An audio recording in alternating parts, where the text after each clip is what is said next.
If you're a podcast host, listen up, this one's for you. My name is Allie Jackson. I'm the host of Finding Mr. Height, a dating and relationship podcast that I've been doing for 4 years now, sharing my positive and practical approach to dating that's built on my own life experience. And I wanted to share another experience that I've had, my secret behind monetizing my show. It's called Red Circle, and I was just telling my colleague about how much I love their platform. With Red Circle, not only am I getting a seamless hosting experience, but I also love the support I receive in ad sales. It's not just typical ad sales either. It's targeted opportunities based on my show and my life. And the platform is super simple. You just set your preferences and Red Circle matches you with sponsors that align with your show. You can vet every opportunity and their platform gives you great analytics. More recently too, my Red Circle team has brought me opportunities outside of my podcast on social media to really augment the podcast partnerships, bring them full circle. I just can't recommend them enough. If you want to give it a try, go to redcircle.com to get your free trial. That's redcircle.com for a free trial.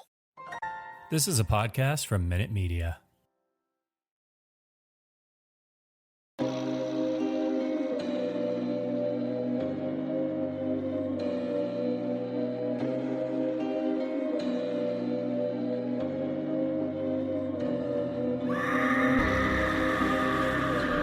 Hello, kitties. This is your Domi, the Crypt Keeper, and you're listening to Slasher Radio.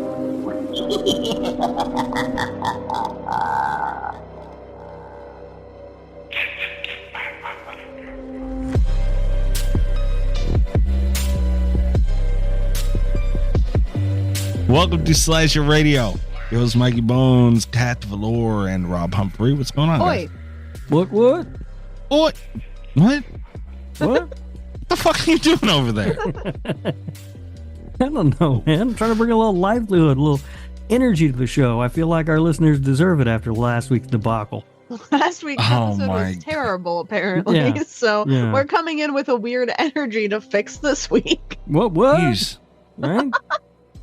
God damn it. Yeah, and I heard you two talking shit, especially you, Rob, on the Nick Guy from Will Cage cast. What the hell was that, man? That you were going to be mad. The cat didn't really do nothing, but you chuckled along, cat, damn it. What was that, Rob? Well, it was just me saying, I don't even remember what I said. You said that the last week's show was going to suck. Yeah, you apologized for it. And then you apologized. Oh. Well, look, and honestly, at the top of this show, we should take a minute and apologize to the listeners for last week. But we should be good tonight. We're back in our normal record time. The hell, man? You can't go around telling people the show sucks. You can't do that. It's very counterproductive. Telling everybody. God damn. The cat tells people to come listen to us, and Rob's like, oh, yeah, it sucked. Oh, yeah, I'm sure it really drove everybody in, Rob. Good job. Yeah. No, I've been doing that all week. People are like, oh, I should check your show out. And I'm like, well, don't listen to the new one. You son of a bitch. I can mess that show.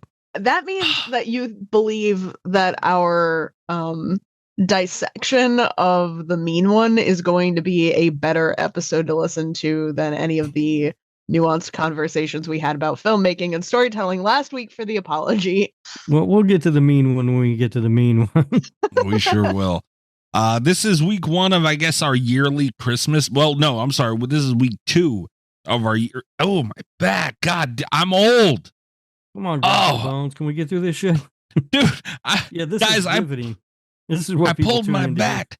I pulled my back out going to get a drink, bro. What's going on here? I'm fucking suffering right now. I'm going to start apologizing for this week, too. I was going to say, good Lord. I just told him we were back at our normal time and everything was going to be good. Good Lord. This is week 2 of our yearly Christmas bash. It's only the second annual. So we picked a movie last week, so that's how this goes. We pick a movie, the patrons pick a movie, because usually they get the last week of the year. And next year, the patrons can just give up, because Rob and I have it in the bag for next year. We already figured it out. Yeah. I have no hope. We lose all these. We'll see. Anyway, so this week we're obviously talking the mean one, if you can tell by the title. And last week we talked the apology. That was our pick. This one, the patrons got to pick. They also get another pick next week. So not a Christmas pick, just to clarify. Although the Killing Tree is still out in the void. Son of a bitch. Also a good pick for next week, patrons. if you're listening, would be New Year's Evil. Yeah. Which is an amazing movie. All right. All right. I don't remember that one. I've seen it, but it was probably around New Year's Eve and I was probably drunk. So yeah, it's where the guy's killing people at the stroke of midnight in different time zones. I have not seen that. I don't know if I'm sold off of the description, but if the patrons choose it, I'll give it a shot. I'll have to. I've already Yeah, told we you it's have no terrific, choice. Kat. You don't need. Well, You don't need any more than that. But anyway, so we'll go through. We'll get to the movie discussion later. We'll go through all the picks that didn't win and all the stuff like we usually do. But we have some horror news to get to. We can get to drink roll call now if you guys want. Yeah, I'm good with that. Yeah. I am. This is bad, man. I am once again Monster Hard. There was. I told you guys, it's a big case. Yeah. Once again. Yes. Once again. All right. So, what else you got? I'm in the holiday spirit, and I am drinking some spiced eggnog. Or spiced eggnog, rather. It is spiced, however. I did put some cinnamon in it. That's good. Nice. Oh yeah, this movie does come out after Christmas, so this is the this episode. No, it doesn't. It comes out 21st. Yeah, this one will come out before Christmas, but then the patron pick the next week will be just before New Year's. Yeah. Which is why they should pick Christmas or New Year's Evil. Okay. They're not going to pick that because I'm lobbying too hard. That's not how it works.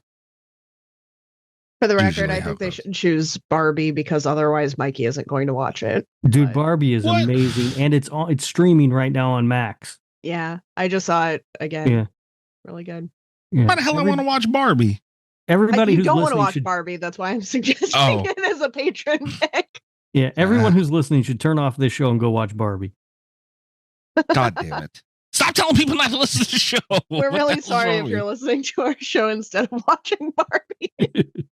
Rob, you need to stop telling people not to listen to the show, and you need to stop telling people to listen to the show and that it's going to suck.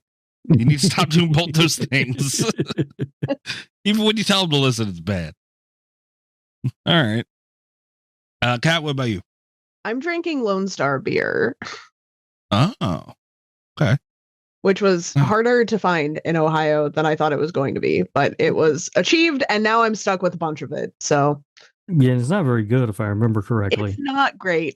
Yeah, I will say the more of them you drink back to back, the better they get. Yeah.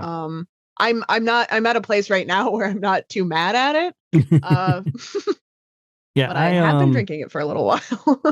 I also looked for Lone Star because of the Joe Bob Christmas special. Yeah. And in order to get it, I would have to drive to Georgia, and I was not willing to do that. God damn.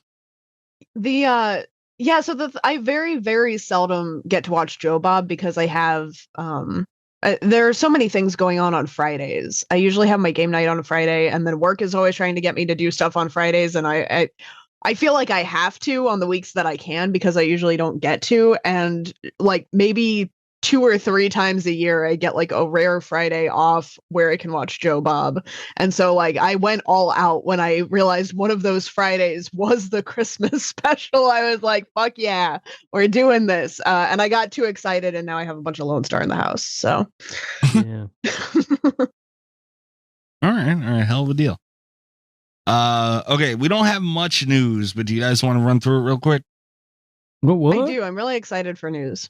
Stop saying what? God damn. I think isn't that what the kids say? I don't know. I threw my back out getting a drink, bro. I have no idea what the fuck kids say anymore. Jesus. It's time to hump the news with Rob. He's not a genius.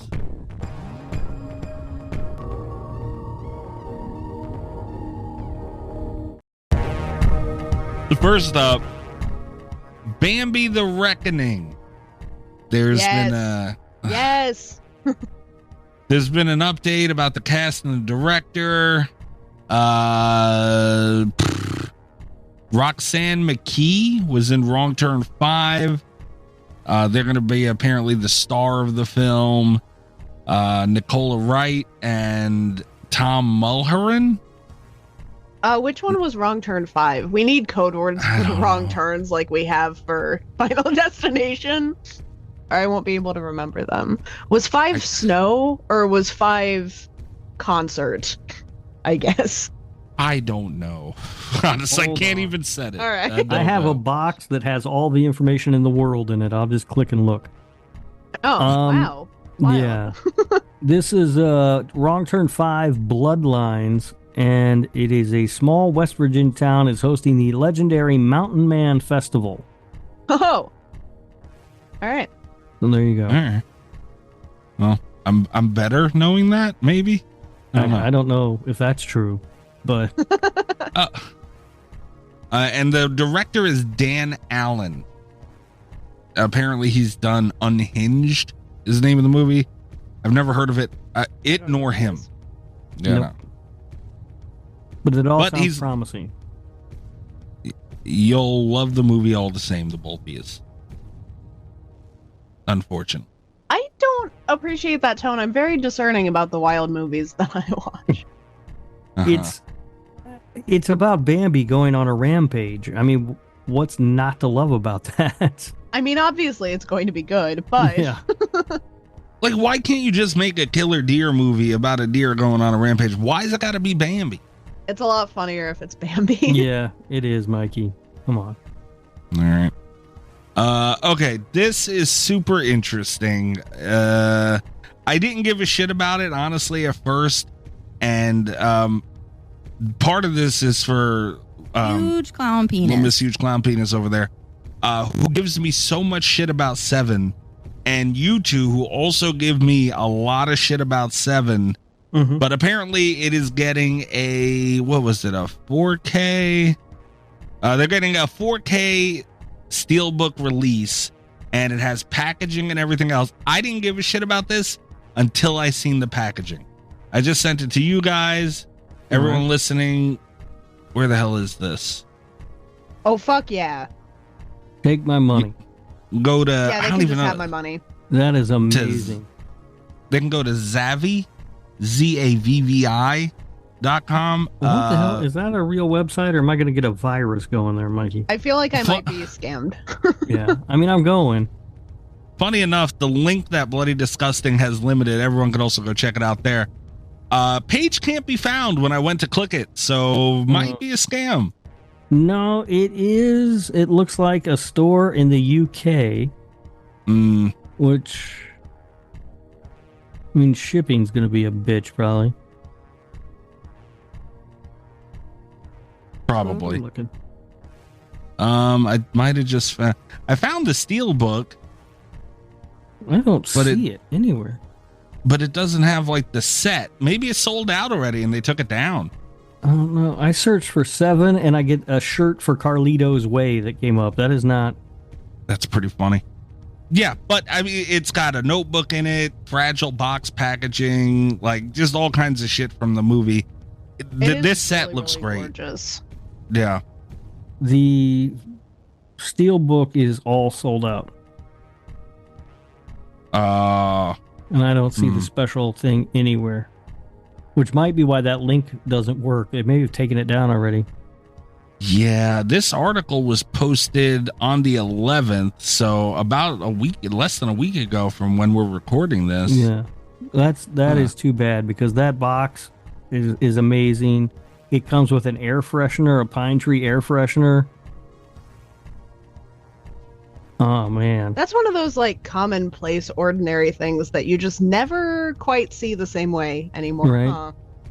I'm really sad that this is sold out too, because I would love to have a 4K version of 7. I wouldn't care. See, the thing is, I wouldn't care about having it. This is, I'd imagine, because they just have a bunch of shit laid out in the image, and there's like a regular cardboard box with tape on it. Looks like it's sent in the mail, and it has a fragile sticker on it, and I imagine that's what everything's in. So imagine in your DVD collection, you just have a box that says fragile in the middle of some DVDs. It's kind of funny. I'd make it work. Oh, I would for sure do it, but it's just funny that people will be like, "What the fuck? Get your FedEx package in the middle of your DVDs." It does look phenomenal. Like that would be cool. I'll give it that. Yeah. Oh God, they have the Zodiac. That Zavvi website has the Zodiac director's cut. Oh, a You're Blu-ray. gonna kill Rob, I think. sold out. They have all this stuff, but none of it's in stock apparently. I think it was because they didn't have enough discs to make it, because the director's cut was probably like an 8-hour movie. So no, it's I don't remember how long You the know, director's Rob's gonna cut get is. mad at you when he stops correcting you and realizes what you said. Yeah. When are we gonna go back and adjust our scores for fucking Zodiac? When? Mine could go up, I guess. It won't not be approved or nothing, but I just like a Mikey? little lower. Mikey, Mhm. we are one day going to have to adjust the port noise. We've talked about this a lot. The day Yeah. that Zodiac gets redone, though, is also the day that I'm going to revisit my Scream 4 port noise. So Oh, that'll consider definitely carefully. go up. I've watched Scream 4 at least 4 times since that episode. I have too, and it's been detrimental to my enjoyment of Scream 2. And let me just say, I have a lot more room to go down than you have to go up. That's fine, but mine, if we redo it, my number will probably go up. I'm just All right. letting you guys know now. That is a great movie. It was trending on Twitter today too. Don't know why, but it was. I can't imagine it's for anything good. I have no idea what The happened. Scream franchise right now is in kind of a free fall. Oh, Do you have that in God the damn news? it. The allegations that Melissa Barrera has turned down a meeting with Spyglass. No, I didn't. Let's fucking go though. We'll be talking about it later. All right. I really want to get to that. Hold on. Oh, okay. We'll revisit, because that is definitely the final piece for sure. All We're gonna right. need time for that motherfucker. Sure. Terrifier 3. Not much to say here. Lauren Rivera signs on to reprise her role as Sienna. And yeah, that makes sense.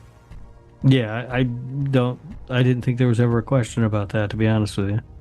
Yeah, she was super excited when we had her on the show. You know, there was no doubt in my mind. The fans love her. The Yeah, I'm crew sorry, seem to Pat. love her. Yeah, I'm not surprised. And she did great. Oh, In phenomenal the role. job from Lauren Rivera. Okay. Soxy is coming to life. Soxy. Yep. Saw 11 has been confirmed. But Kat, they gave a date for that too. September 27, 2004. Yeah. And they've also confirmed that Josh Stolberg and Pete Goldfinger will not be returning to write the new installment. That's probably for the best. That is, listen, you know that I love Josh Stolberg. I think he is a great dude. I love his enthusiasm for the Saw movies. I'm ready for someone else to be writing these things. I think that's fine. I think that's appropriate. Yeah. It just, it's such a complex story, you know, and it's hard. Like they do not have anybody who goes on to write this film is not going to have an easy test. Where is it going to take place? I don't know. I don't know. We'll see what happens. I'm sure Rob is very excited. Oh, I can't wait. You have to get the Socks DVD when it comes out, Rob. You know that, right? No, I'm It'll not be going the to. only out one you yet. don't have. Oh, that's No, not I- true. Spiral. I don't Never have mind. Spiral. No. Okay. That's fair. I'm- All right. You guys need That's to all stop talking. I'm still trying to look for this Zodiac or this 7 thing. It's gone. It's done. I know. Doesn't I'm very exist. sad about it, though. I can't believe it's gone. I really want a Fragile box in the middle of my DVDs now. All right. What now? Wait. That's all I had for news. What the fuck happened with this? With the Scream thing now? Okay, so I mean, you know how news has been breaking for this, like bullshit rumor and then a delay and then confirmation of this. So there's not a reliable source on this yet. Right. But the rumors are that Spyglass realized they fucked up because they have been trying to get in contact with Melissa Barrera. which the assumption being that they've reconsidered having her in the cast, especially after the debacle where they did not seem to have good luck getting Neve Campbell. Earlier this week, there was rumors of them trying to get in contact with, I almost called him Stumacher, with Matthew Lillard. Matthew Lillard's public statement seemed to be that it was very non-committal, but there was not a lot of interest there. And yeah, so following these, the rumors are now that they have tried and failed to meet with Melissa Barrera, who honestly just seems to be doing better. Good for her. Good for honestly. her. I seriously, it's one of those things where it's like, I was not a huge fan of Sam Carpenter as a character. It was not a problem with Melissa Barrera. It was a problem with the writing of Sam's character. And it was worse in Scream 6 than it was in Scream 5, because even though her performance was the best part of Scream 6, I feel like they really underutilized her character by putting her in the movie that was Scream 6. So that was kind of like, I had a lot of mixed feelings about the character, but I genuinely don't know what Scream, the franchise, is going to do without Sam from the point where they left off. And I think Melissa Barrera is kind of right to not want anything to do with Spyglass at this moment in time. No. So, I mean, if you're Spyglass, you can't come back from that. Like, when you make the decision to fire somebody publicly like that, yeah, and then you get roasted for it, and you try to somehow mend that fence, it's done. You know what I mean? The thing is because the fans immediately, like within the first 48 hours of this news breaking, fans were like, get Melissa Barrera back. And I think maybe there was a teeny tiny window where it could have worked, but it was before the interviews with Patrick Dempsey. It was before they tried to get Neve Campbell back. It was definitely before they tried to get Matthew Lillard back. Now it's too late, and they're realizing that they fucked up, and it's like, you missed the chance. Yeah. I don't know. Seriously, I don't know what they're going to do. If they can't get any of those people back, I don't know what you do. Apparently I did a quick search on this. New York Post, it's very reliable, said Matthew Lillard doubts Scream return after Melissa Barrera's firing. And there's a quote in the title, I hope they put it to bed one way or the other.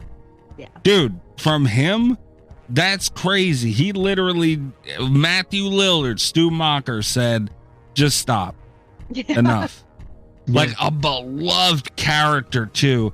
That is a bad thing for your movie to have tagged along to it. Regardless of, I don't care. It could be the most perfect movie of all time. There are diehard Matthew Lillard fans who will say, fuck that movie. And Matthew Lillard has been begging to come back to this franchise. He has been. In years past, he's literally been begging. I mean, he did the thing for Scream 5. Yeah. The dude's been begging to come back to this franchise and interviews and stuff, saying he doesn't think Stu's dead and all that. Just trying to get to come back, and now even he's like, no. Dude, and I love Matthew Lillard. I love the character Stu. He's fucking dead. People need to stop. If that's what Matthew Lillard is saying, as much as I love him, he needs to stop. Yeah. There's that character's dead. Oh wait, hold on. Is this actually Spyglass is trending at the moment? There's still not a source from what I can see. The rumors are they're spreading though. It seems to be. I was kind of hoping it would be confirmed now, but the most reliable person is still Pop Crave, who I don't really trust. I would not be at all surprised to find out this is true, though, just because around this situation specifically, the rumors really have been kind of on point here. Yeah. There have been a lot of really crazy things that I wouldn't have believed that I saw being spread around, and then by the end of the day, or the end of the next day, we've seen it confirmed. So I do believe this. I could be wrong. I know usually we don't report on rumors, but just amen. Yeah, no, it's worth mentioning. This has been really just something else. Yeah, and you know what, dude? I hope other companies, not even just film production, just other companies in general, and people take this and realize it. I hope that it's a lesson to them. Like, dude, let's not overreact. Let's let things happen and then react appropriately. Yeah. You don't need to jump to conclusions. You don't need to fucking bury somebody to death, especially if you don't fucking really truly know what's going on. We need to stop that as a society. Like, it's getting ridiculous. And this is a perfect example of it, man. Like, I feel like people are finally starting to say, no, that's not okay to do. Yeah. And that's a good thing. And Spot Glass learned the hard way. They deserve it. And like you guys said, if they would have came back right away and been like, you know what? Okay, we were wrong. We fucked up. And that's what I said from the beginning. What's wrong with doing that? What's wrong with saying I fucked up if you fucked up? That's what they should have did. And maybe they would have had a chance. Maybe. But dude, yeah, you'd fucking go around the mill and come back with nothing and expect me? Moi? No, fuck you. Right. Good It's for like, her, man. It's like if you're at a school dance and you go over and you ask a girl to dance and she says no, and then you see her going around asking everybody else if they want to dance, and they all say no, and then suddenly she comes back wanting to dance with you. Well, get fucked. Yeah. And the other side of that too, waiting so long, she got so many offers. Probably she's probably turning shit down left and right, and you expect her to no, that's some bullshit, dude. No. Yeah. Well, she's still doing that. I believe she's still doing that Universal Monster movie with Radio Silence, right? I think so. Yeah. I know they're close to being done. I think, but I don't. And I don't know Radio what movie Silence, that is. they backed away from this. There's obviously a disconnect here, somewhere deep that nobody knows about publicly. Yeah, there's something going on there. If there's anybody I really feel bad for, it's Christopher Landon, who is going to get a chance to direct a Scream movie. And I honestly think I said it when they announced he was the guy they were going with. I think he would crush a Scream movie. So it really sucks for him. I was on the fence about whether or not that was true, but I was willing to give him a shot. You know, I was willing to give him the benefit of the doubt and be like, sure, why not? I think a lot of the stuff that he's done feels like it has the same sort of tone as a Scream movie. And I feel like it has a watered down Scream vibe. Yeah, but you know, I think he would have been great at it. Unfortunately, if he does get to make a Scream movie, it's probably not going to be that great now. Dude, honestly, and I agree with you. He's caught a lot of shit over all this, and he had nothing to do with it, you know. Yeah. But don't even make the fucking movie, please. And this is coming from a huge Scream fan. Don't even make this movie. That is not confirmed. Not confirmed. But for what, dude? Like, no matter what, like I said, if it's perfect, people are still gonna say it sucked. And not that I think it'll be great, or by any means, especially now. But even if it was, people are gonna say it sucked. Like, you have to come up with a whole new. You need to give time for shit to rest and start all over. It's an uphill battle, and people are not going to be inclined to forgive issues with it. Yeah. I'm kind of in the, you know, Scream is not my favorite franchise, but so I feel like this means less coming from me than it does from you, but I do think this is the time to put it to bed.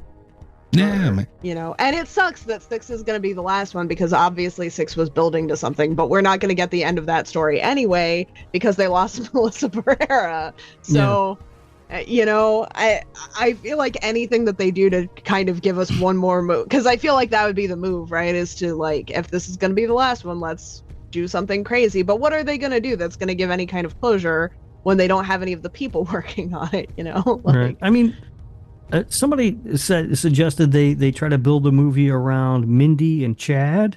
I don't want that. I had mentioned Mindy. And also, Chad's whole character or whole storyline was headed towards a relationship with Jenna Ortega's character, who's not going to be there. And also, I don't know if it was just because we all know I was not content with the writing in 6. So I don't know if it was just that, or if it was one of those things where Mindy was a really good side character, but seeing her a lot more in 6, I did not like her. Yeah. I liked her in 5. She was my favorite character in 5. She's like my second or third favorite character in the franchise, specifically from 5. But 6 was rough. She was so annoying in 6. I don't know if that was her fault, though. That's the thing, is I don't know whose fault it is. Right. And I had mentioned that on Cult FM, Rob. I don't know if that's what you were talking about, but I did toy with that idea. Chad, no. Mindy, yeah. I don't know. This is all because I like something. I can't believe it. All this. Spyglass also needs to give those fucking rights up and sell them too, by the way, before anything gets done. Nobody's going to want to see a Spyglass Scream movie, right? I don't care if you wait 10 years. Someone's going to bring it up and they're going to be mad, and it might be me. You know, just get rid of it, be done. Get your money from it. You made more than enough from the last movie. You're fine. The best thing for Spyglass right now, financially, is going to be to sell those rights immediately. Yeah, but No. who wants them? Guys, that's the thing. Wait a minute now. Hold on. What they need to do is get rid of the rights, and they need to do something good for their publicity, right? They should give it to us and let us make a Scream movie, right? Spyglass, give us the Scream. Yeah.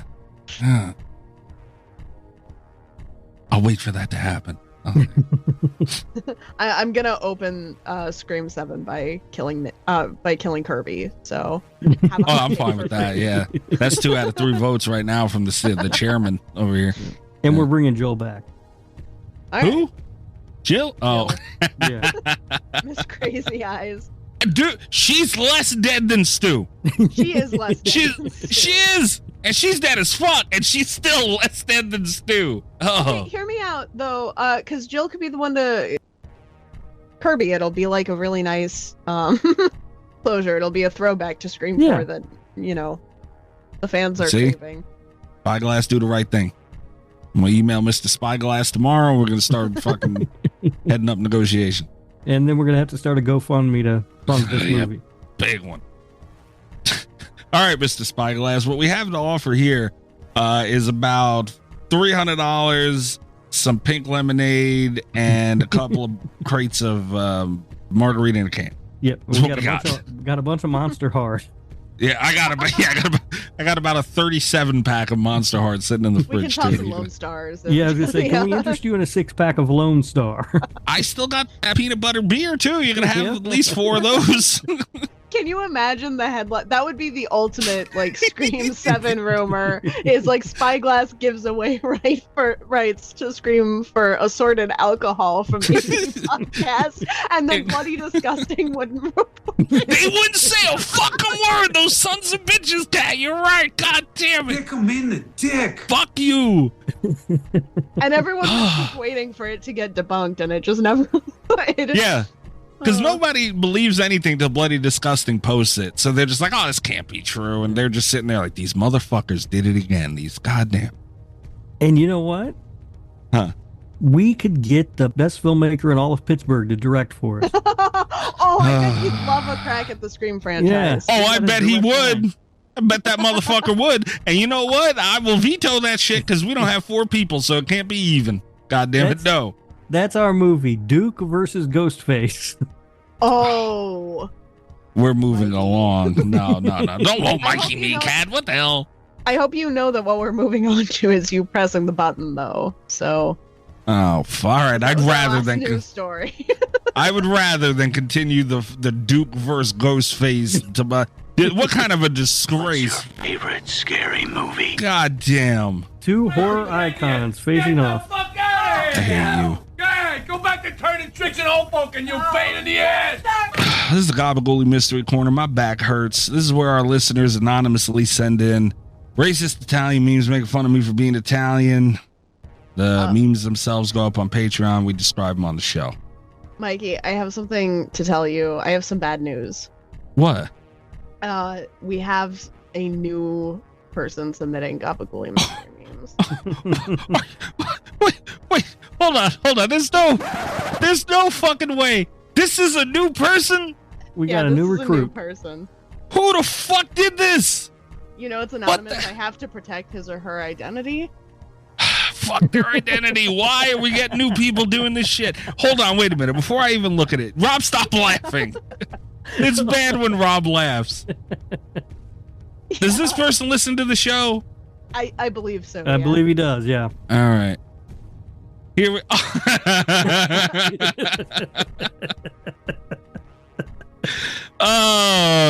cat_velour.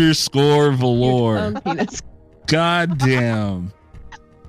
I didn't submit this. This is not a submission. This was submitted to Slasher Radio officially, I have to say. No, it wasn't. It was me sending a picture of my fucking lunch to you two. What the hell is this, man? But it is the most Italian meme thing I've ever seen. I can't confirm or deny that you were the one that sent this. I have to protect your anonymity, Mickey. But I would really like to hear the description of this. It's my lunch from Wednesday. That's what the description is. What the fuck? Oh my god, man. I can't do nothing. You know, I don't even know where to begin. It's my lunch. This is how I explain the meme. This is my lunch from Wednesday. I was hungry as hell, so I went to this really good pizzeria. I was very excited. I was having a long day. It was fucking busy as shit. I said, you know what, man? I'm gonna treat myself to a good ass lunch. This is gonna be bomb as hell. So I went to this pizzeria that's good as shit, and they have a penne alla vodka pizza slice. And it's good as shit. It's a pizza with penne alla vodka on it. How the fuck could you go wrong? And I sent these two a picture of my lunch in our group chat, and here we are today. What the hell is this? It's literally a piece of pizza with pasta on it. So, is the serious question now? Serious question. Is this really that out of the ordinary? Yes. To you guys? Dude, I've never ever seen that before in my life. I have never seen anything like this. I seriously thought it had to be a joke when you sent it. You will see this in every pizzeria you go to by me. I will say, looking at that picture of the pizza, I would eat the shit out of it. It looks really good. Oh, it's phenomenal. 100%. Yeah. Like, I would eat it. But I have never, ever seen it before. That's crazy. A friend of mine I had showed it to, too. He wasn't as mean as you two are about it. I can't believe this. Getting publicly shamed over my lunch, front of the world. But he said, too, he's like, I had never seen that before. I was like, really? So I don't get it. Like, this literally you will see in any pizzeria. Like, some of them aren't great as far as taste. Not only have I never seen that locally, I have never seen it in New York either. Not that I'm in New York often, but I do always go to pizzerias almost exclusively when I'm out there. And I've never seen this before. That is wild. Are the pizzerias in the city? They are in the city usually. Okay, that's why. Those aren't real pizzerias. Those don't count. You know, those are places who get people who come to Manhattan who thinks New York pizza, and they don't have enough money to pay their rent, so they use cheap ass fucking. No, those aren't real pizzerias. Yeah, usually I'm in the city, and like if I'm there anyway, you know. Some of the worst pizza you can get is in the city. It's really bad.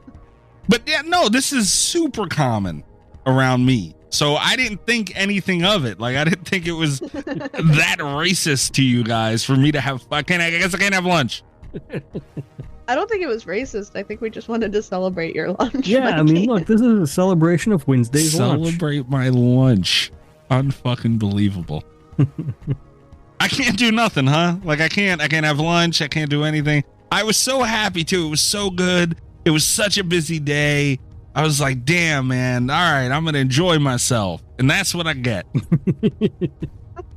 I'll have everybody know, too. Rob's message to me after sending the picture of this lunch, which just had a yummy emoji with it, too. I was being wholesome here.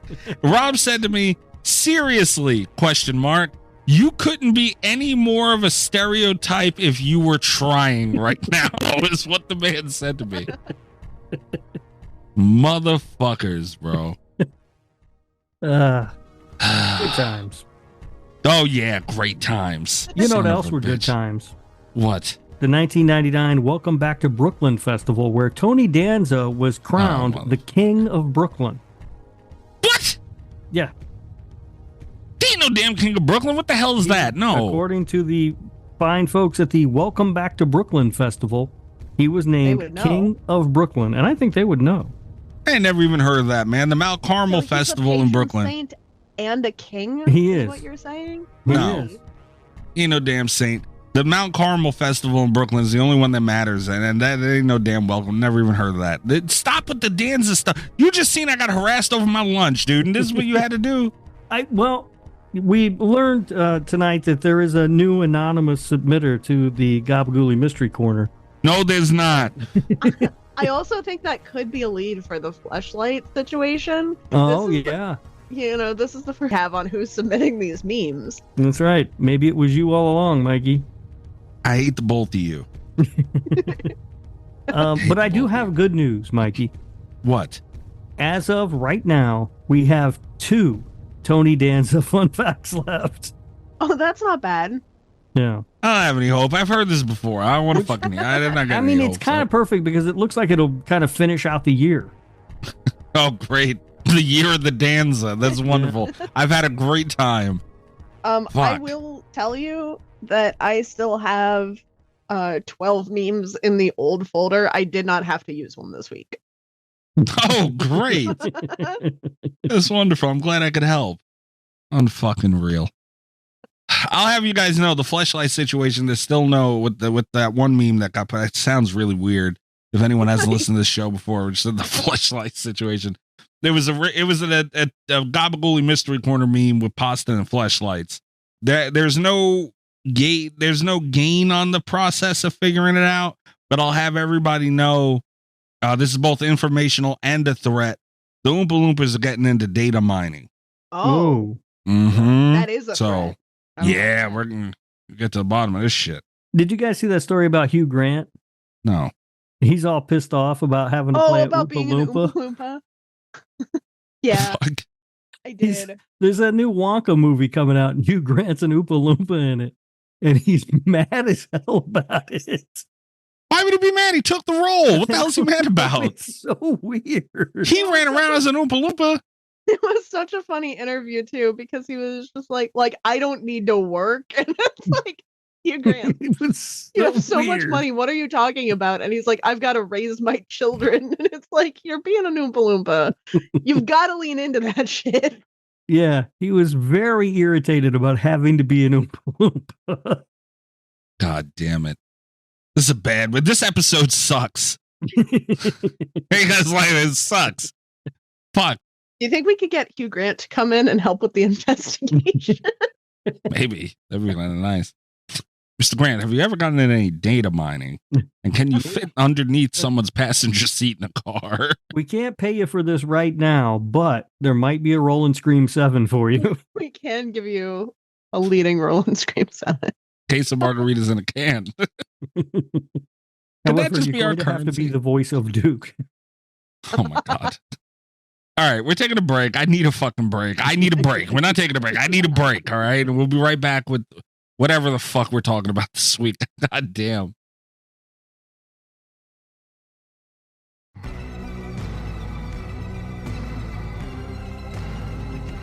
I stretched my back a little. I feel a little better. You have to get some of that icy hot to put on there, man. I wish I had a heating pad. Get you some Aspercream. How the fuck does this happen?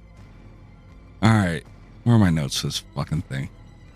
Oh, shit. Where are my notes for this fucking thing? Oh, they're there. Rob, you don't know how to work the Patreon, so we got to go through all the shit that No, I don't. didn't make it. The Omen, the 27th one. Damn, Wow. that's crazy, right? A lot of Yeah. these. The first. You think we would have learned by now? That's the process in which the patrons nominate movies before the voting. So the first one up is our favorite mashed potato thief, Tasha. Mm-hmm. I need a mashed potato button. You do. I don't know what a good mashed potato sound is, though. Oh, we could do. Rob, you don't watch Impractical Jokers. Mm-mm. There's one where Joe was going around. He had to serve potatoes to people who didn't just keep serving potatoes no matter what they say. And his tactic was he didn't speak English. So he was just scoopski potato and he would put it on their plate. All right, Tasha, I got you. Funny. It's funny as shit. Tasha, I got you. We're going to have a mashed potato button soon. She had the mean one. That was the Okay. Tasha. Our first win for Tasha. Good job, Tasha, getting a win. Look at that. Good job. Tasha with the dub. All right. Did she steal the win, though? That's the question. That's true. She did squeak by barely. Tasha had I'm sorry, EyeRChris had The Children from 2008. These are all supposed to be Christmas movies. Never heard of that one. No, I haven't either. That one is a Christmas movie. Okay. Next one was Nesto. Nesto. I was scared of you this week, buddy. I didn't know what you were going to do. And it still hangs over my head because Nesto put up Dead End 2003. I've been seeing this movie. I do not remember that being a Christmas movie, but I don't think I've seen it since like 2003, pretty much. I've never seen it, but I've been seeing it come up or hearing people talk about it a lot. Apparently, it is a Christmas movie, Cat, because a lot of people are talking about this movie all of a sudden. I don't know why. Well, I responded to Nesto. Mm-hmm. And I put, because I seen that, I get the notification on my phone, but it doesn't show me their message. I just see who did it. And I'm like, oh, this motherfucker, here it comes. And I looked at it and it said Dead End. And I replied to him and said, damn it, Nesto. and he replied back with better watch out. I'm telling you why, with a fucking tongue out emoji. God, Nesto, why? It's a smart play by Nesto to just have it hanging there. Yeah. Yeah. It's a long con, dude. It's been a year. Nesto's not fucking around. And he hasn't even said shit leading up to it. Like, he didn't threaten me with it. He didn't say nothing. He just let me think. It sat me alone with my thoughts, man, and it worked. Fucking Christ. Nesto is sadistic. Oh, boy. Okay, and then the next one was from Leah. Leah, I don't appreciate this shit. Leah put up Amityville Christmas Vacation from 2022. Yeah. You want to know who directed that movie? No. The son of a bitch who told me to suck his. Oh, man. Yeah, the carousel guy. I did not know that. I'm going to have to check that movie out, though, because it sounds great. And I responded to Leah, too. I never really respond to these. It's like, these guys are. I said, why, in all caps. And Leah said, it was this or the Killing Tree. Could you imagine if Leah was the one to pull the trigger? It wasn't even Nesto, man. The fuck are they doing, Leah? Sadistic. The next one up was from Will. Oh, hold on. I need to get my Will button going. Thrill me. I've gotten good at getting to that one. It's called Rare Exports from 2010. Oh, dear Lord. Oh. It really, Cat. I have never seen Rare Exports, but I know a lot of people like it. Rare Exports is such a wild ride. I think the issue that I had with Rare Exports is because it sounds a lot more fun than it is. And it got really hyped up for me where people were like, this is the craziest Christmas movie I've ever seen. And they really underestimated what kind of Christmas movies I had seen, I guess. Because I remember being really disappointed with this one. I think it's mid. Okay. All right. Mm-hmm. The next one was from Little Miss Huge Clown Penis. What the fuck is that? And it was Silent Night, Deadly Night, Part 2 from 1987. Nice pick, Allie. God damn it, Allie. Why Part 2?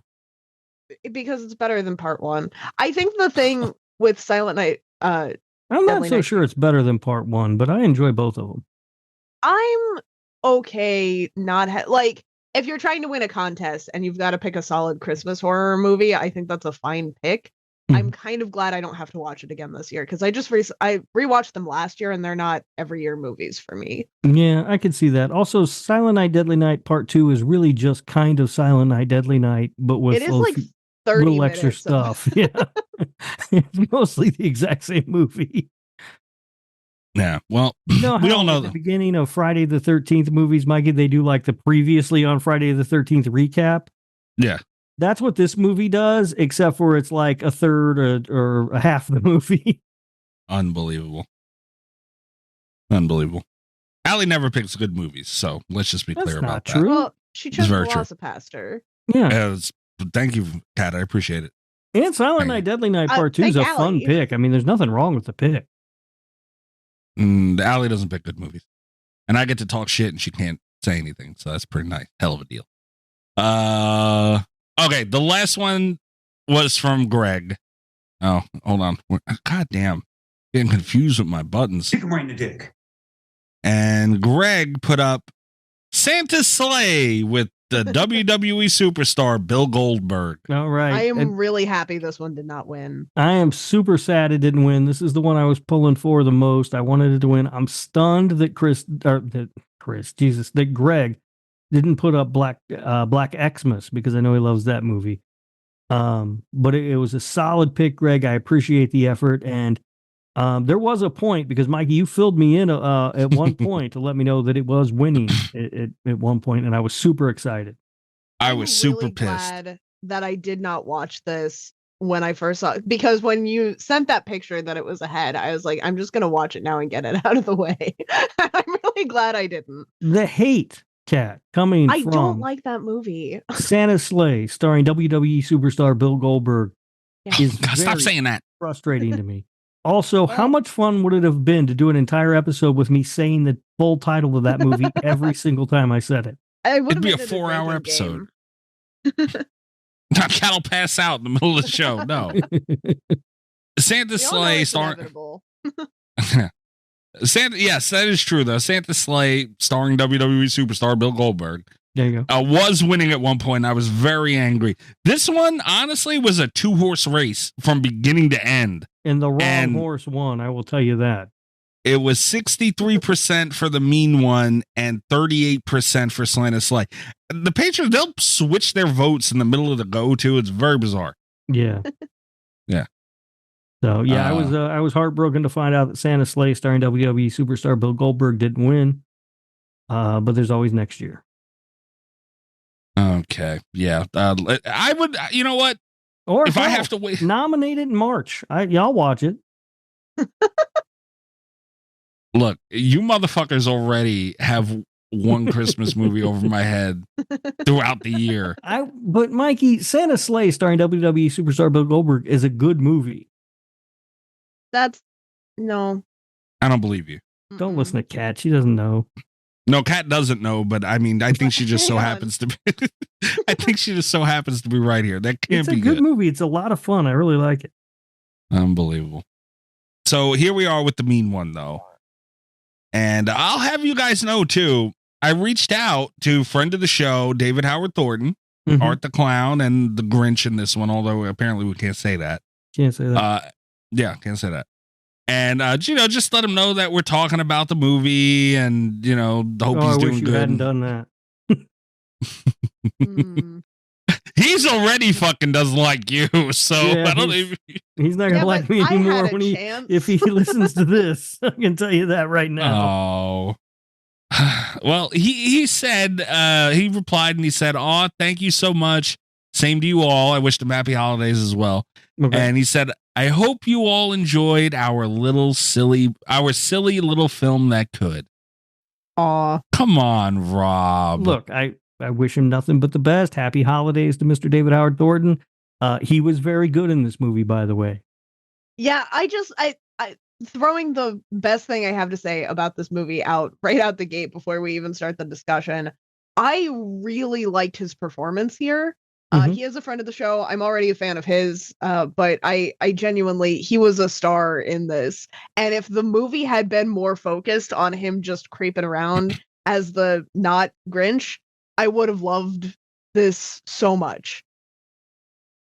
Yeah. I agree with that. And I feel always liked his performances, by the way. Unfortunately, I never seem to like movies that he's in. I don't like the Terrifier movies, as we all know, but he's very good as Art the Clown. It's not him that I don't like. Yeah, and that's one thing I did notice in here. I guess I'll get it out of the way right off the bat. You could see Art the Clown in him, in his movements. Like he's a really, really good physical actor. He's having a good time being evil, which is that same Art the Clown essence. But he's like, he's having fun. Yeah. Yes. I just thought of something. I can't remember if Rob's seen it. I hope I remember to do it before the show's over. Yeah, Kat, I agree with you. I'm not gonna sit here and act like this movie was perfect. I really, really liked it, and it had a slow start. There was a lot of story here.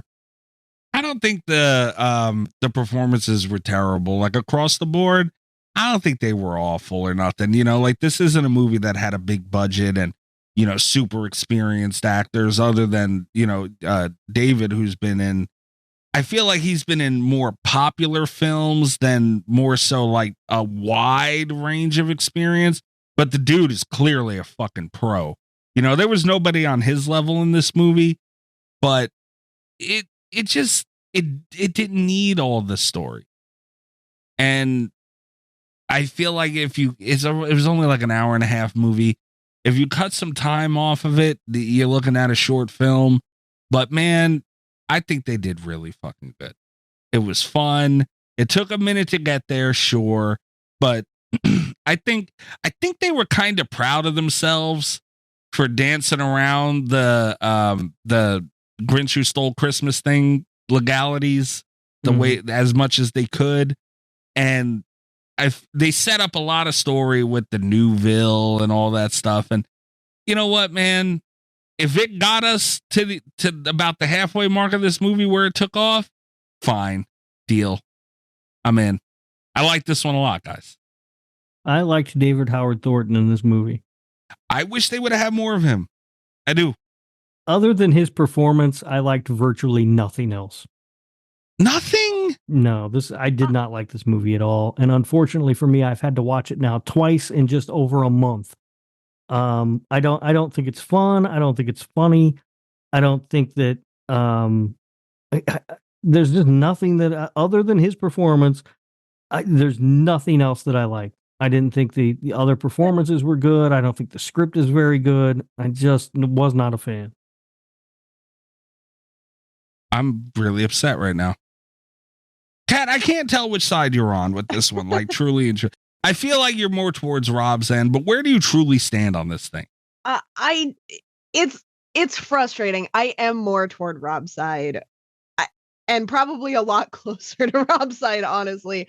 Here's the thing is that I want to like it because you guys know, because I say this all the time, my least favorite thing in a movie is when it misses the potential. There were some really clever suggestions of ideas here that I think it could have been really good if they pursued, but it got kind of muddled. I don't think the script was very good. I didn't have a lot of the only time I was having fun was when David Howard Thornton was doing his thing. And I'm not going to say that there was nothing else at all that I liked, but it was very fleeting because like there were these really cool ideas, and then they just like, I feel like they didn't commit hard enough to any of them. There was a lot of story to get us, like you said, to that. We're like 30 minutes in before it even starts. That's true. That's like a third of the movie. And that was kind of rough. And then I don't feel like they made it worth it.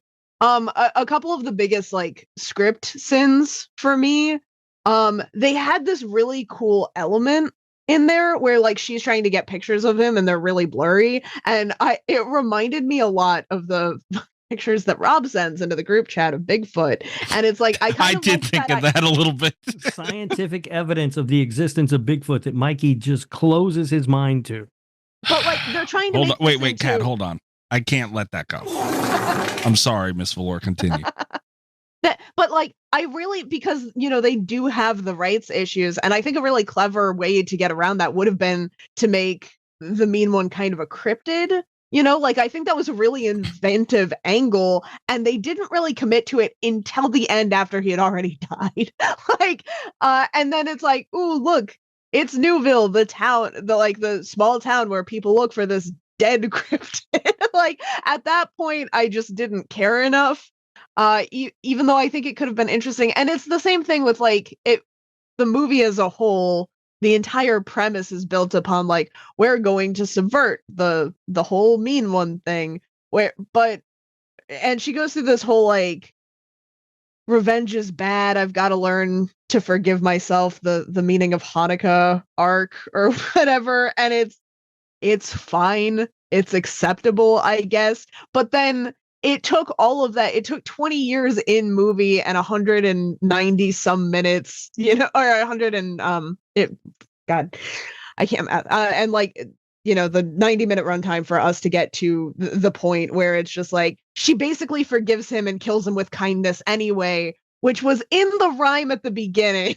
Like, and I'm sure it thought it was being clever and cyclical and stuff, but it's like, if she's going to forgive him for doing bad things, you can't have that be the subversion of her forgiving him for doing bad things. Like, that made it feel like a waste of time to me. And it was very frustrating. I'll say this about the ending, because when I heard her say she forgives him, I damn near lost my mind. I was like, what? But you know what? They were clearly trying to get to his heart growing. Mm-hmm. And I thought that was kind of cool. They could have done it differently. Sure. But like, they could have pumped his heart full of something. They could have used, there were a lot of other ways around it. There was. Because I thought when she forgives him, it's just like, it's so close to the thing that they were trying to not do that it frustrated me. I thought, and this was my backseat quarterbacking of it, I thought they should have had her like give her life for the old Santa looking dude. And like he had her and then he thought about what she just did, or maybe like have a moment trying to save him, that the Grinch scene. And that did it. I don't know. There, like you said, Kat, there were other ways to get there for sure. They were going to have her die, Mikey. She had to live happily ever after with that deputy dumbass guy. Well, not die, but like almost died, where he had her. She was all bets off, and she was done. That was another thing I liked about the movie. It's just a little thing, was the sort of running joke where the deputy kept calling her ma'am. I thought that was funny. That was kind of fun. Deputy dumbass was also one of my favorite running things. I really liked how he was too Jewish to know any Christmas carols. Like, of all of the dumb one-off lines in this movie, that one really got me. I cannot fucking sit here and believe that we just watched a movie. I really thought we were all going to be on the same page. Yeah, this one. I'm astonished by you, Mikey. After Winnie the Pooh, we just talked about Bambi. After all those things, here we are watching The Grinch. Here's what a horror movie adaptation. And I like it. You like this one, and a lot of the plot elements seem to be lifted right out of Santa Jaws, which you don't like. Because these kills look good. And another thing, don't you dare tell me these kills look better than Santa Jaws. Yes. Yep. Yes. They did. What? You are absolutely wrong, sir. And you should be ashamed of yourself. They had a guy on his knees pretending his legs were cut off. That's not good. That's called practical effects. Practical effects, which is more than this movie did. That's called lazy, is what that was. That was ridiculous. Legs. He had legs. He was. I seen them. I seen the legs. But no, that's another thing. The Grinch looked, guys got to admit as well, looked phenomenal. I will say that I was skeptical going in because the movie poster that they had up made him look really, really dumb. I was very pleasantly surprised by how the Grinch looked in motion in this one. Yep. I agree with that. I did like the look of the Grinch. He looks phenomenal. Grinch, whatever. Yeah, the Finch. Although it begs the question, because they were kind of trying to do this cryptid angle where you're like, that's really smart because we're watching a low budget Grinch movie. They're not going to want to show too much of the Grinch. But then you see the Grinch and he looks amazing. And you're like, why is this whole movie not us looking at that Grinch? Like, well, that's the thing. Fix. It's not so easy. He doesn't talk. And all he's doing is killing everything in his sight. That's expensive to keep killing people, and he doesn't talk. Like, I mean, I agree. They could have had, but I didn't. No, right.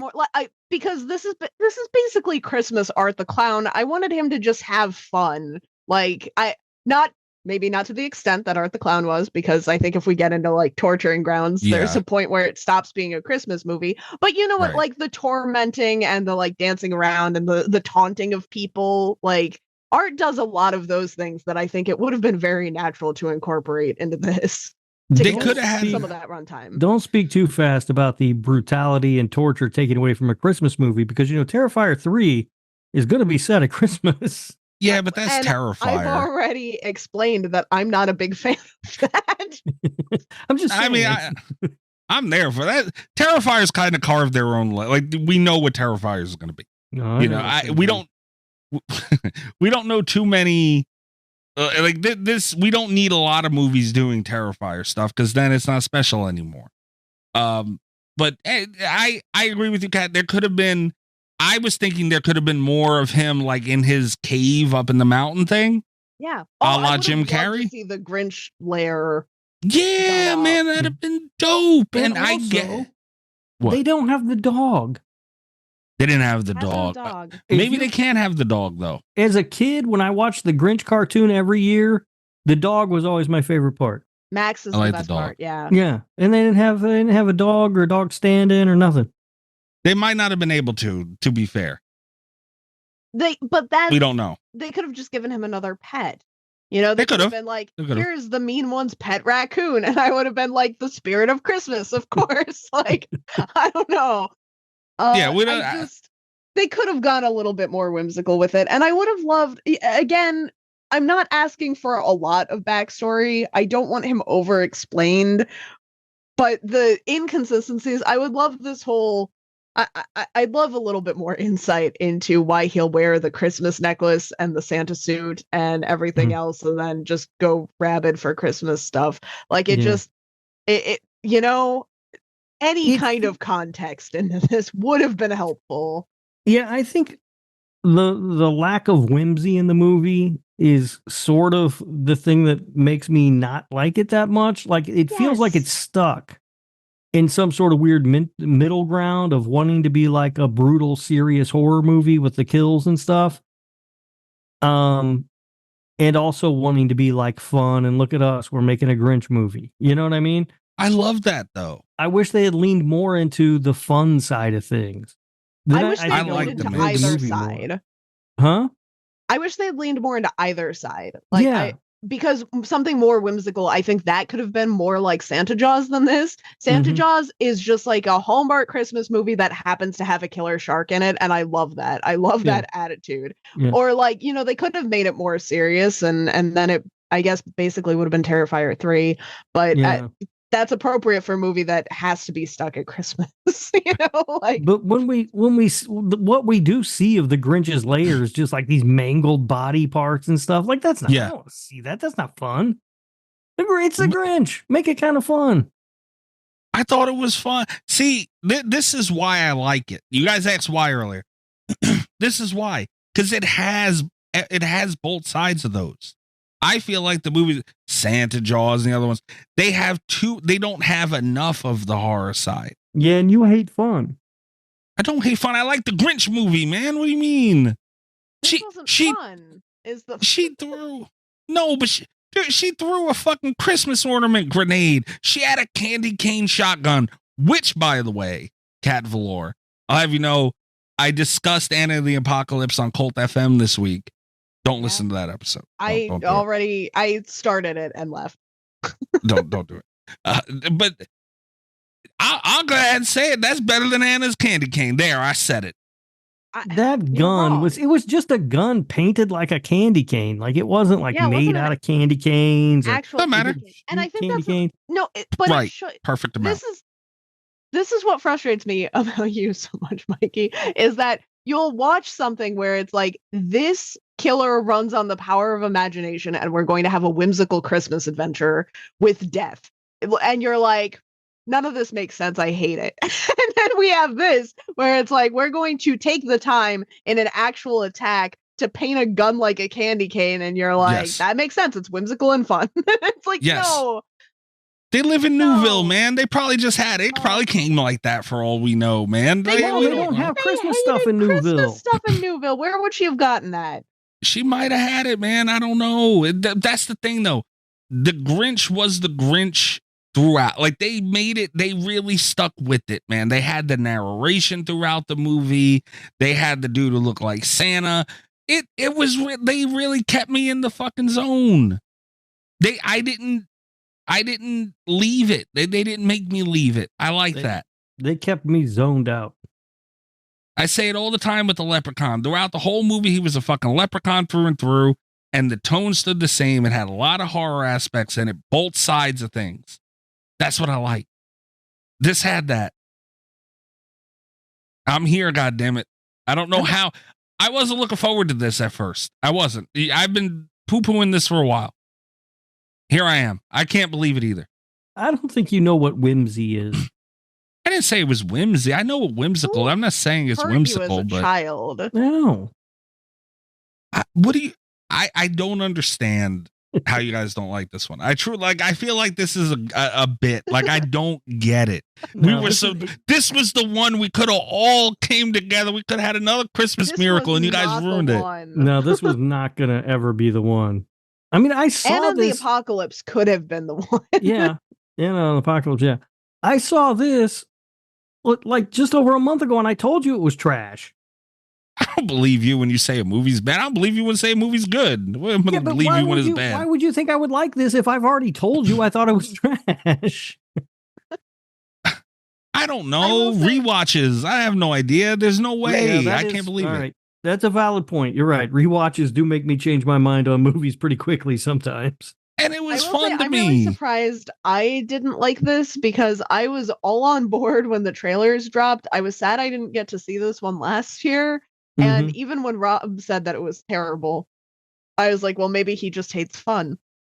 Yeah. Maybe he spent too much time with Mikey, and now he just hates fun. No, I was really looking forward to this one, too. I tried to get to the theater to see it. It wasn't playing anywhere around me. I had a hell of a time trying to find it last year. And also, Tasha and I usually agree on movies, and this one was in, like, her top 25. And I was like, this has to be amazing. But no, I was not a fan of this one. You can't trust Tasha. She steals potatoes. Yeah, but she gives half of them to me. I trust her with my life. Oh my God. Kat is getting some of these fucking extorted potatoes? No way. All right. Yeah, I'm very disappointed in you guys. I truly am. I can't believe it.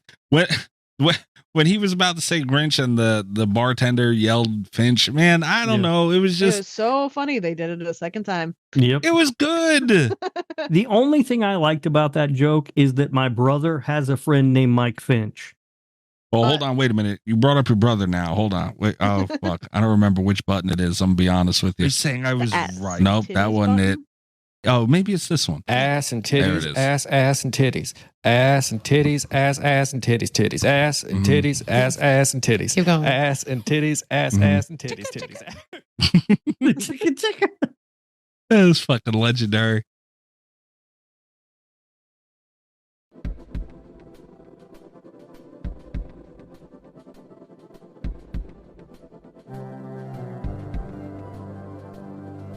Yeah, I don't know, man. God, so you guys did? Are you guys?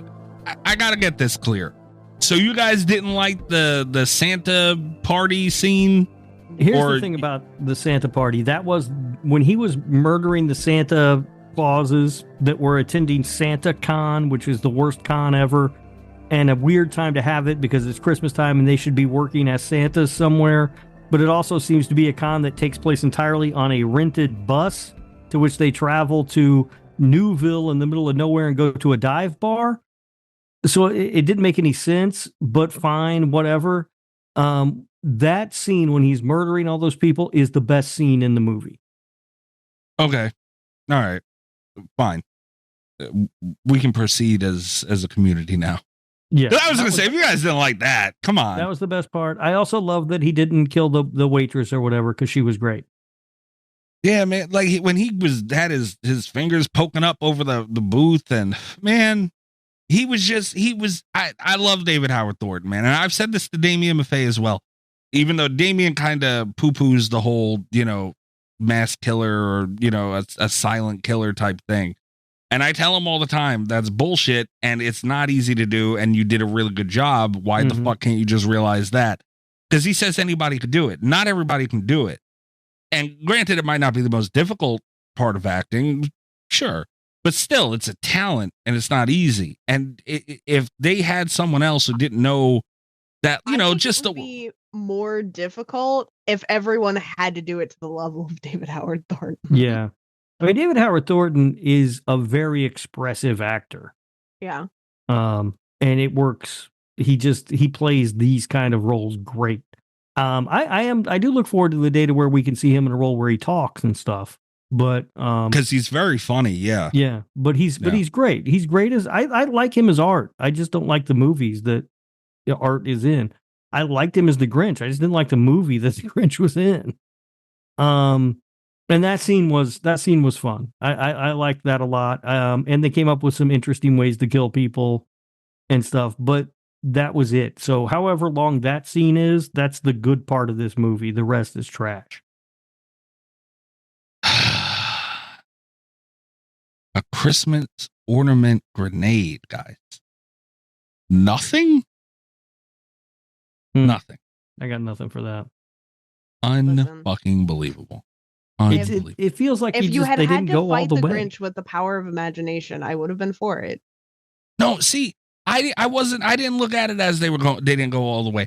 I looked at it as they didn't go too far. And that's why I like it. That's why it was very Leprechaun-esque. But you're making a horror Grinch movie. Go too far. It's fine. The concept is already too far, so let's do it. No, not everything needs to be ridiculous. When you get to that point, it's not really, it's more of a comedy than a horror movie. Those are comedies to me. This was a horror movie. There's no question. I just want to point out that this is listed as a holiday movie and then a horror comedy and then a thriller / action movie on IMDb. So there's some question. Did you say horror or horrible? Oh my God. Like, sure, it's a horror comedy, but it's not a comedy. To me, Santa Jaws is a dramatic comedy. Sharks of the Corn is a something comedy. I don't even know what to call that fucking thing. Like, amazing is what we call Sharks of the Corn. That's a premise that committed. Yes. Right? It was like, they were like, putting sharks in these corn. We've got a cornfield, we got some sharks, let's do it. Yeah, and then they had the whole cop thing, and then they had the whole little girl with the with the red coat thing. It was all over the fucking place. They went too far. This didn't do that. They had Bigfoot in the fucking movie. Come on, no. Those are the things. I saw a shark take down a helicopter, and it looked amazing, and it was incredible. I didn't see anything. The Grinch didn't take down a helicopter. Rob raises a really good point, actually, not specifically about the helicopter, but he has that whole metric for like silly movies where he wants to see something he hasn't seen.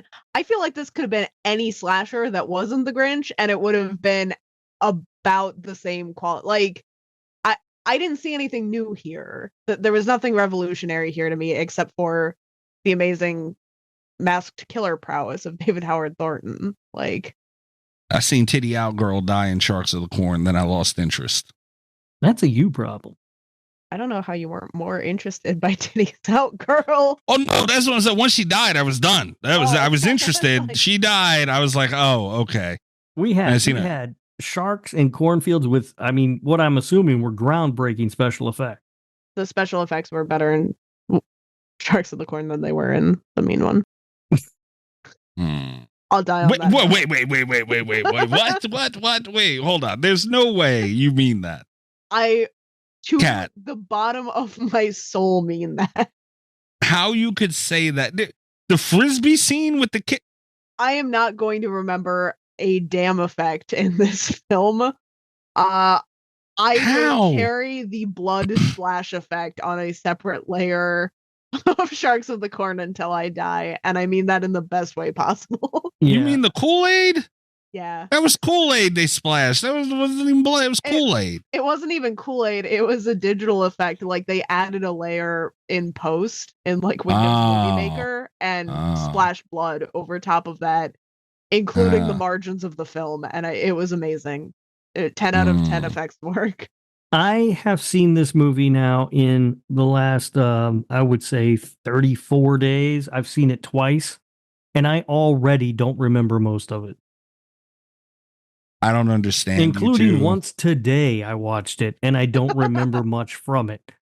It's just not that interesting. And it's unfortunate because the premise lends itself to be completely interesting. The premise could have been really good. Unfucking believable.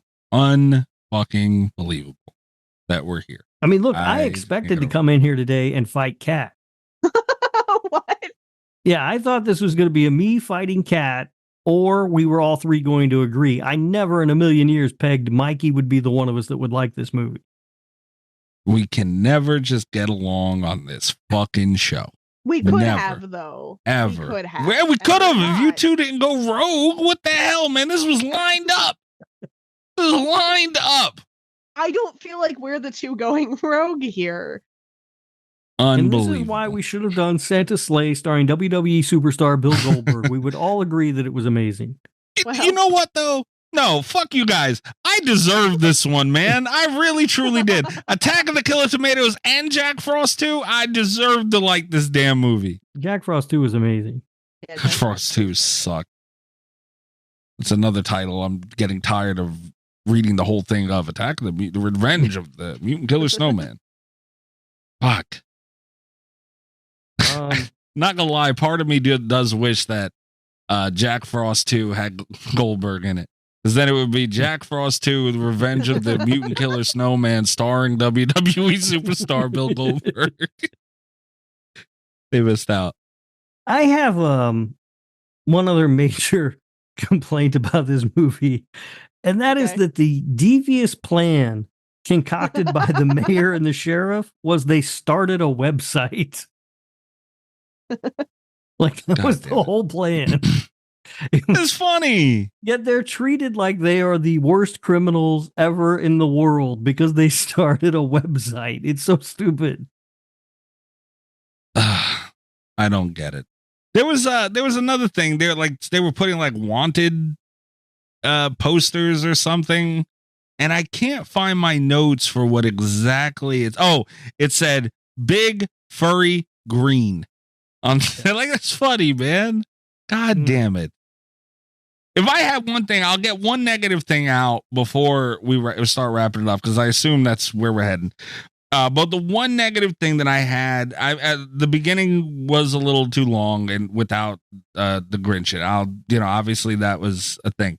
But another thing that I had was they had, I don't know if you guys noticed, but they had strange cuts from scene to scene.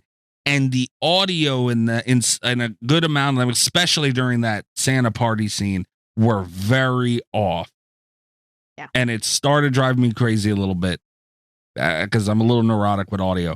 So that was really those are the only two things that I could point at that I didn't like in this movie. Yeah, the hell with the both of you. I can't remember if Rob's seen this or not, but I'm going to put this up on Patreon. What the hell? Maybe the Grinch would be nicer if every 5 minutes the dude wasn't singing songs about what a piece of shit he is. That's funny as shit, Cat.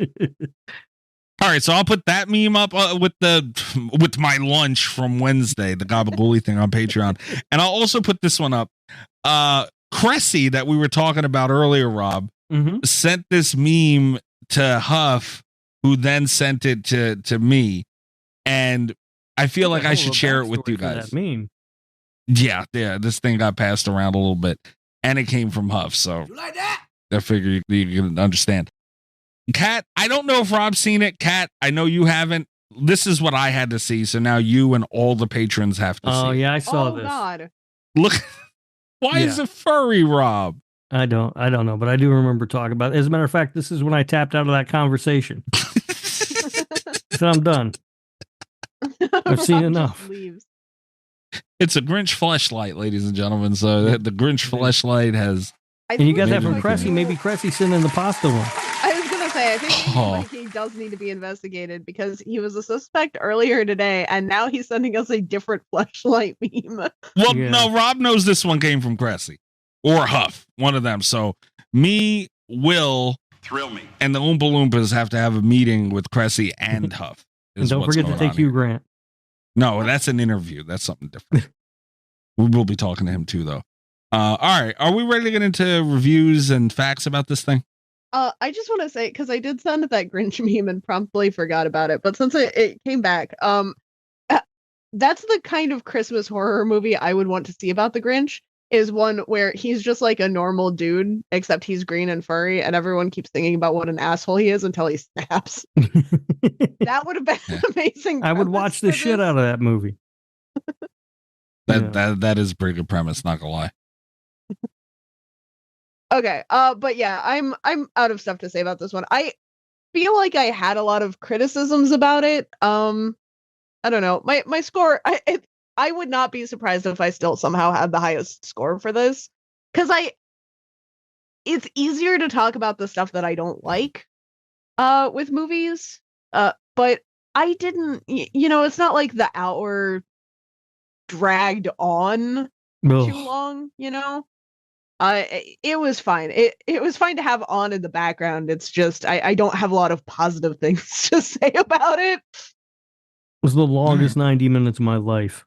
Oh, right out loud. I was looking hard for things to say positive about this movie, too. I did take a note that the mayor said she was heading up to Tahoe, and I used to live there, so that was exciting.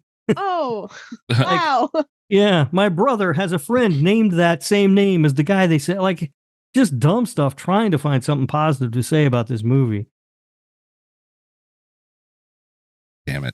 So yeah, I'm ready to get into ratings and stuff.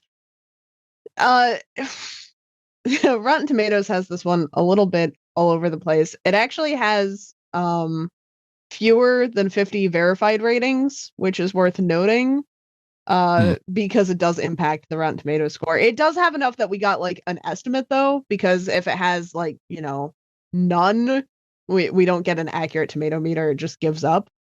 So we have the under 50 note, but it has a 17% tomato meter with an audience score of 49. So bit of a range there. All right.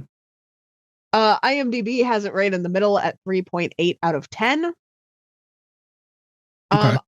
In between the 17 and 49 from Rotten Tomatoes. I pulled 2 reviews from this one. I was surprised. This doesn't have a ton of reviews on IMDb. I was not sure that I was, and a lot of them are like right around 6 somewhere. I was worried I wasn't going to be able to find a good and a bad one, but I did find exactly 1 10-star and exactly 1 1-star review. So here we are. 10 out of 10. Go watch The Mean One! ! 10 out of 10. Hell yeah. The Mean One is a great holiday horror movie! ! I very much enjoyed every second of this film and was either laughing at the screen or jumping in my seat from all the jump scares. The Mean One was entertaining throughout the film and gave some hilarious and unique kills. Honestly, the kills were my favorite part of the movie because of how unique and funny the kills were! ! Overall, I recommend for anyone to watch this movie because you won't regret it. The cast and crew worked so hard to make this happen, and I truly appreciate every bit of time and effort that they put into it because this film is truly that amazing! ! All right. Anybody who uses that many exclamation points in a review is on meth. On meth? Yeah, that's a meth head wrote that. That is 8 exclamation points in a paragraph. I want to.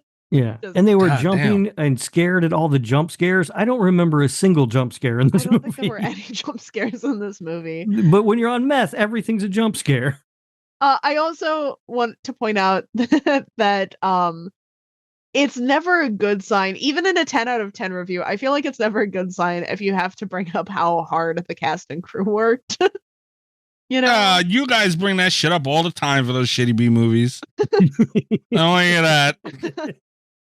I don't know what shitty B movies you're talking about, Mikey. I only love quality B movies, and I feel like my scores reflect that. I'll have you both know this is the second show I've recorded today where I've used the term shitty B movies. So it is very hard to make a movie. And so congratulations to everyone involved. You did it. That's true. It's real shit. You made a movie. We can never take that away from them. That's right. I mean, I've never done that. Yeah, I'm right. It'd be better than this if I did, but I've never done it. Yeah, okay. It'd be Rubber Part 2. It would be fantabulous. Fantabulous. Yeah. Fantabulous. All right. And now we have a 1 out of 10 review. So it's called Mean Spirited. I just want to start because the term mean spirited is going to come up again in this review. And I just want you guys to know that every time it shows up, it is capital M, capital S with a hyphen in between is how we're spelling mean spirited. Did only meth heads write reviews for this movie? We're seeing some wild and actually further point, all of the adjectives are also capitalized for no reason. So let's just think that you have to capitalize all adjectives. I think maybe that's what's going on here. That's amazing. I wish that was a grammar, like a rule of grammar now. I do. I feel like it would make people understand what an adjective was better if you had to remember to capitalize them. I want to live in this world. Can I suggest meth? What is meth? This filmed past tense is nothing but mean-spirited, disturbing, and traumatizing at the same time. Along with the Banana Splits movie, it is also ruined everyone's childhood of the Grinch. What the fuck is happening? God damn. There's a lot going on in this review. Which the Grinch is better than the mean one that gives everyone nightmares? And then in parentheses, although I like horror films. Okay. I would just stick to the better R-rated Christmas films like Die Hard. And then in parentheses, although Live Free or Die Hard is actually rated PG-13. Lethal Weapon, Harold and Kumar. What? Oh, Vacation, and then in parentheses, although European Vacation and Christmas Vacation are rated PG-13. What? What does this have to do with anything? Vegas Vacation is actually rated PG. Trading Places are better than this pile of cow pie. Trading Places? Did they? I don't think they know they watched a horror movie. I think they thought they were watching Jim Carrey. What the fuck? They do like horror movies, and horror is capitalized, so you know they mean it. I don't think they do. I think they thought this was Jim Carrey's, and they were just like, "Oh, this ain't how I remembered it." The rewatch got them. Candy bar, please, Rob. Please cock one out. There's nobody who makes me laugh that hard gets a candy bar. They're stupid, though. They deserve a candy bar. I feel like that was written by a child on meth. On meth. Oh my god, that's funny. I also just want to point out the only other review that they have on their IMDb account is for the Banana Splits. Oh, yeah, no, they didn't know it hard. God damn it. Can you? I kind of want to hear the Banana Splits review. Also the adjectives are capitalized. Oh no, only the first adjective is capitalized. He gave up. So that's a new rule apparently for the mean one review. Okay. This review is titled Yada Yada Ya. What the fuck? This is Rob's new favorite person. I want to do a show where we just read their reviews. We need them to write more. I wish that they'd written more reviews. This movie is nothing but a ruined everyone's childhood of the Hanna-Barbera classic Banana Splits. It was so traumatizing, disturbing, mean-spirited, not capitalized, nightmarish, disgusting, and creepy that it gave everybody that it give everybody goosebumps. I would stick to the better Halloween movies, like, oh my god, here's a recommendation list. The better Halloween capitalized movies like Final Destination, Grindhouse, Ghostbusters, What? Psycho, The Car, The Birds, Christine, The Lost Boys, The Exorcist, The Toxic Avenger, What? The Shining, the Universal Classic Monster movies, The Mimic, Nosferatu, Phantom of the Opera, The Gremlins, Silent Night, period. The Mist, It Came from Beneath the Sea, Blade, and all of them.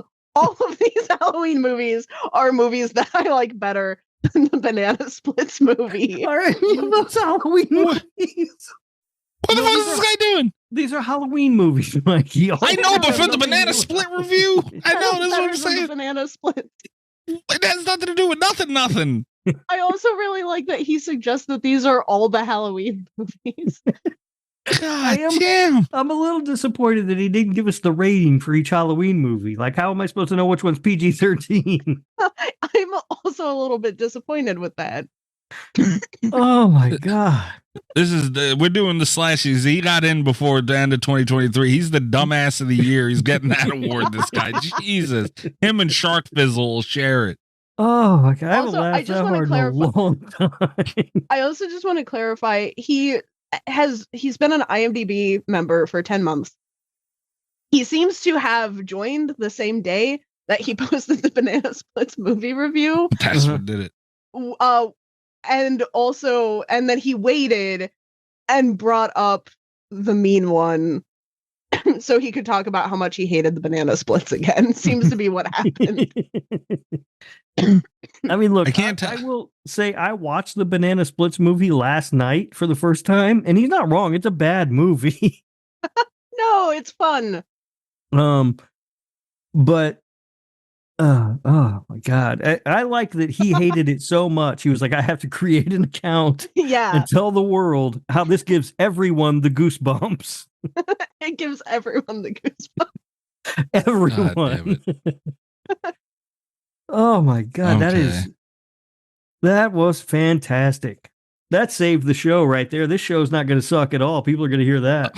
Why is this one got to suck too? Oh my god. I kind of wiped tears from my eye. God I had damn a tough it. time reading the end of that last one out loud. Oh, that was great. What are the facts for this damn thing? There weren't many. Let's see. I couldn't find a budget anywhere, but I'm guessing it was about $25 plus whatever they paid David Howard Thornton. The gross though worldwide was $629,729. Wow. That's better than I thought it was going to I'm be. guessing they turned a profit. That's more than they spent for sure. Yeah. Yeah. And I've had to pay to rent it twice in the last 34 or so days, so they made a little bit more. So here we go. There's only two facts, and here we go. The first one, there are multiple references to Dr. Seuss in some of his works, which obviously makes sense. There's a restaurant named Horton's. Of course, Horton Hears a Who. A character being called Dr. Zeus, which rhymes with Dr. Seuss. Clever. Terrible joke. And a character drinks from a bottle named Giesels. Dr. Seuss's real name is Theodore Seuss Giesel. And I assume I'm saying Giesel right, but I don't know. It could be Geisel. I have no clue. Homage. That's what I hear. And then also the only other fact that I found about this is it is the third Dr. Seuss production to not be produced by Illumination or distributed by Universal Pictures after Horton Hears a Who from 2008 and Green Eggs and Ham from 2019. This is also the first one that is not for children. Groundbreaking movie. See? So there you go. There it is. Well, do we want to do Portnoy's first? Yeah. Or do we want to declare a winner in this face-off with the listeners? You guys are going to fuck that one up. So I feel like we do the Portnoy's first, then we'll declare the winner at the end, right? Yeah, I think that's fair. Yeah, okay. Who wants to start with the scores? I feel like Mikey is going to be... there's a non-zero chance I have the highest score. but I feel like Mikey's going to be the wild card in this one. He should probably go last. Wild card. Also, are we doing a B movie score for this one? Oh boy, we could. We can if you want. I don't have one ready. It would change my score. I'll come up with if you want. That makes sense. I mean, I did because I assumed we were going to, but all right, fair. It doesn't really matter. All right, I'll just on the fly. All right. You want me to go first, Kat? Yeah, sure. Okay. Yeah, this movie is the concept I think is much more entertaining than the actual film. David Howard Thornton is terrific as the Grinch, but everything else is just lackluster. It doesn't live up to his performance at all. So, as a movie overall, I give it a 2.1. God damn. And I think what might be a first for me, the B movie score for this movie is actually lower. I give it a 1.4. I think it's actually. Oh, you're out of your mind. Because it doesn't commit to the premise nearly enough. And a good B movie has to be 100% committed. You got to go all the way. God, be ashamed of yourself, man. Wow. So there you go. 2.1 and a 1.4. Shame on you. All right, Kat. Well, this one's going to need, well, even if we gave it both 10s, it wouldn't make enough. Thanks a lot, Rob. Yeah, it was never going to happen. I mean, maybe Kat gave it a 10, but. Maybe I did. I didn't, but I could have, theoretically. Nothing. I mean, Mikey, it gave everyone the goosebumps. It gave everyone the Unbelievable. No, that was actually the banana splits. That's right. This one traumatized everyone's childhood. Yeah. Alongside the banana split. That's right. That's right. Along with the banana splits, this traumatized everyone's childhood. God. So I was kind of thinking along the same lines as Rob for this one. Like, I feel like I was kind of surprised to give it a B movie score. I didn't have one ready. I didn't think of this as a B movie. It actually does less for me as a B movie, I think, than it does as a normal horror movie. I was kind of thinking about going lower. I don't think I'm going to have quite the same level of disparity that Rob did, though. But like, it does shave a couple, points off. My score for the mean one, it's a 3.4. God damn. It's not a 10. I'm sorry. God damn. And I think as a B movie, it's the 3.2. God damn. What the hell would make you think you weren't the highest score? You were the highest score. What the hell's that? Honestly, I just didn't know. Because sometimes you talk really nicely about movies and then you cube it. It's called me being polite. Yeah. Yeah. All right. Well, I would have to give this a 17 for a regular movie and an 18 for a B movie somehow, some way. That's a problem when I talk about movies too. Sometimes I'm too polite. Oh, Jesus. You gave Attack of the Killer Tomatoes a 0.2. It was terrible. All right. Okay, I kind of like that we're doing a B movie thing for this. Not gonna lie, because I really liked it, but like these scores are a mixture of us liking it and what we think it truly is. Like there's a mix in there somewhere, so I feel a little more comfortable with my score now. I'm going to give this as a regular movie. I'm going to give this, all in all considered, a 5.6. Good Lord, man. All right. What? Like if you figure an average movie is a 5, yeah, you're giving this a 5.6. Oh, Mikey rated this higher than Rob Zombie's Halloween. Yeah, I can see that. Because Rob Zombie's Halloween has another factor into it. I'm not taking in the factor of what he did to the cartoon and Jim Carrey in this movie very much. Okay. Rob Zombie was hindered by some things. Oh, and for the record, just while the Jim Carrey movie has come up, score you gave to Hereditary. Oh, that's fair. Yeah, I'd rather watch this again. The Jim Carrey movie sucks, by the way, just so everybody Jim knows. Carrey movie's great. It is awful. What the hell's wrong with you? You're not allowed to talk about Grinch movies anymore. That's it. You're done. You The never, only one that's never good again. is the original, the cartoon from Cartoon's great. forever ago. Yeah, I give it that. As a B movie now, do I wish the beginning was a little either shortened or replaced with, more Grinch in any facet, whether him in his cave or whatever it is? Yes, absolutely. I'm going to give this for a B movie because, man, I really did fucking enjoy it. Like, it was fun to watch. And again, like, now that I've watched it already, if I were to watch it again, I'll put the motherfucker on and skip through 25 minutes and then just have a good fucking time. The sign of a great movie. And for a B movie, yes, it is. And I thought it was really cool to see what they did, man. This was a very big passion project, and I think they went balls to the walls in certain spots, and it was a lot of fun. And man, when I seen David Howard Thornton, bro, that was the fucking Grinch through and through. So I'm going to give this as a B movie. I'm going to give it a rookie number. It's a round number. I'm going to just give it a 7. That's it. I said it. I'm done.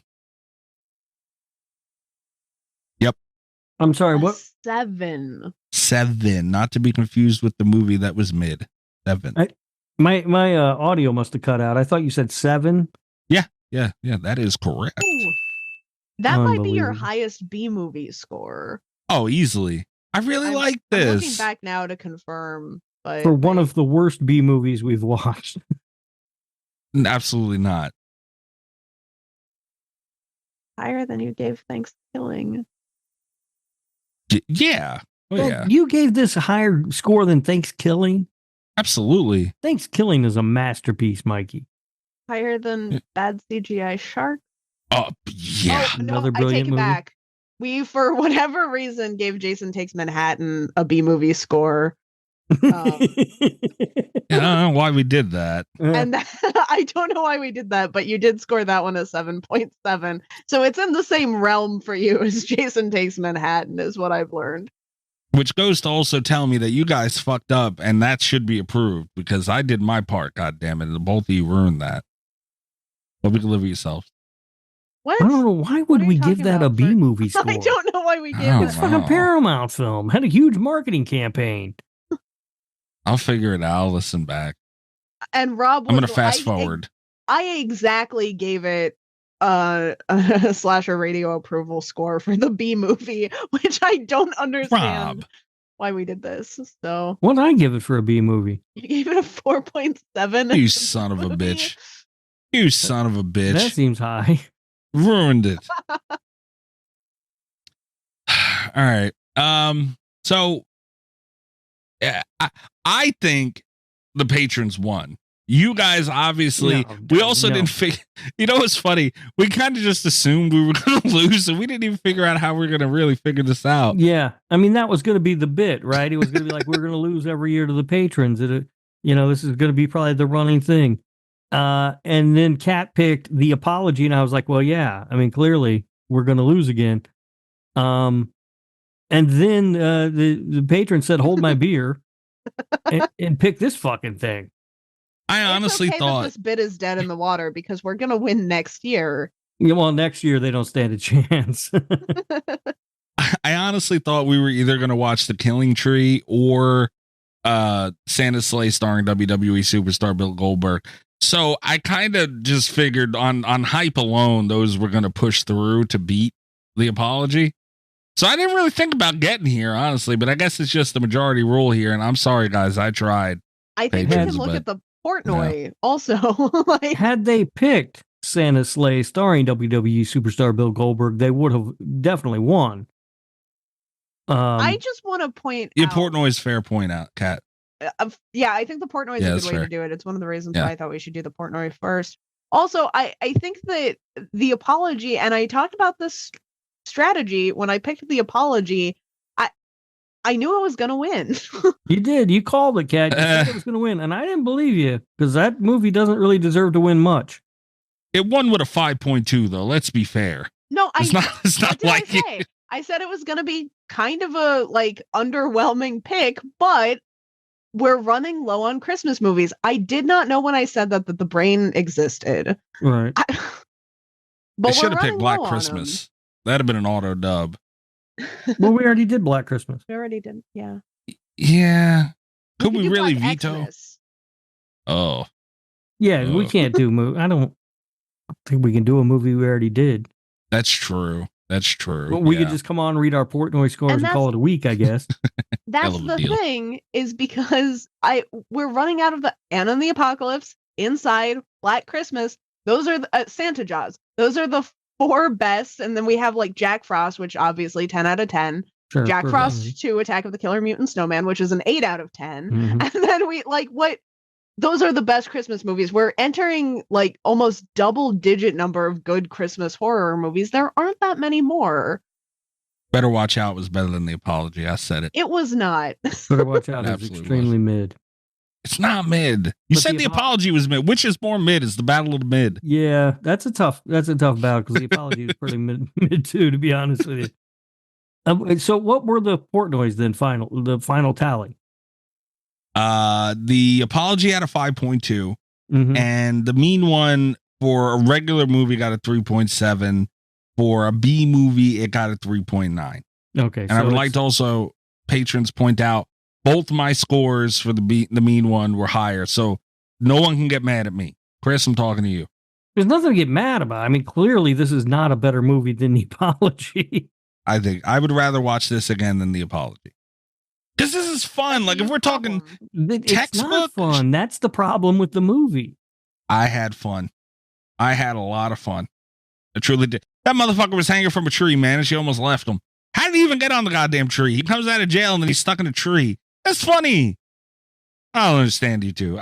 This one was served up on a platter for us to have a Christmas miracle again. And just no. We used up our Christmas miracle in Killer Beats. We did. That was a great Killer Beats episode. Yeah. Speaking of that, you can go to patreon.com/SlasherRadio and check out Killer Beats. And every other week we have an extra show that you get when you signed up for the fucking tier 2 and up.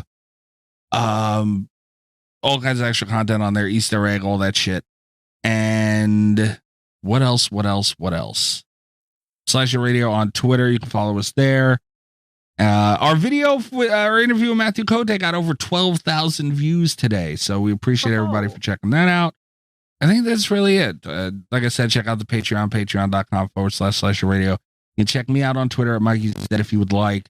Also, feel free to look up Cult FM wherever you're listening to Slasher Radio. We had a Christmas double feature this week where we talked Better Watch Out and Anna and the Apocalypse. And next week we're going to be doing, believe it or not, guys, Somehow Allie Hasn't Seen is the segment, and it's Black Christmas. What year? The original. Wow. Oh boy. She somehow hasn't seen it, so we're going to be talking Black Christmas next week, which I'm looking forward to. Yeah. Rob, what about you? I'm still shocked that Allie hasn't seen Black Christmas. But she's seen Sharks of the Corn and all fucking Troll 2 and all those goddamn movies, but not Black Christmas. Unbelievable. You can find me wherever at Radio Rob 123, and you can listen to the other show. Not on TikTok, they can. No, not on TikTok. Yeah, son of a bitch. You can listen to Kat and I's other show, the Nick fucking Woo Cagecast, Nick effing Woo, when you search for it wherever you're listening to Slasher Radio.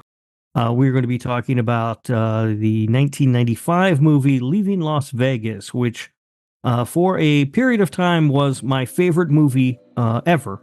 I'm looking forward to discussing that movie. You can also catch me. I did a guest spot on the podcast Our Life in Horror, where we talked about the movie Krampus. So you can hear my thoughts on that. Oh, their show. You son of a bitch. You were mean to that movie over there, weren't you? You'll have to listen and find out, Mikey. I'm going to listen, and you're going to fucking piss me off, and I got to yell at these people for letting you talk about Krampus. God damn it. They're nice people. They're Canadians. Leave them alone. Was that the girl with the Jason thing? Yeah. Did you yell at her for it? We didn't fight too much. All right. You let her know, though, right? I didn't let her off the hook. I mean, anytime she mentioned a movie that she liked that was stupid, I let her know it. Okay, good. All right. Fair enough. You can find me on Twitter at cat_velour, VOLEUR. You can check out my website, catvelour.com. Another patron pick next week, guys. It's the last one of the year. And the last one Chris is obligated to be nice about, apparently. So hopefully they pick us something good. We'll all find out together. Good night from Slasher Radio. Yeah, that's a bad decision. All the best with Slasher Radio podcast.